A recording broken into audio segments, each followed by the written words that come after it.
Renault Formula One team boss Cyril Abiteboul admits that a one-stop strategy meant Daniel Ricciardo could only show miserable pace during the Chinese Grand Prix despite finishing in the points.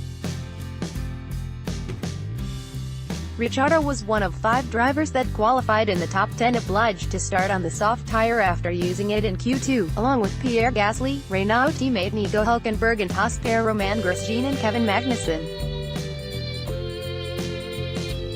Knowing that Red Bull driver Gasly would be out of reach on pure performance, Renault decided to put Ricciardo on a one-stop strategy in order to protect him from those who started from outside the top 10 on the more favorable medium tire.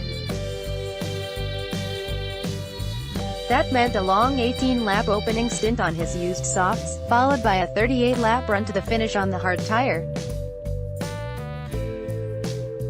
Ricciardo ended up a lap down, but the strategy paid off as he finished 7th, 1.9 seconds clear of Racing Point's Sergio Perez.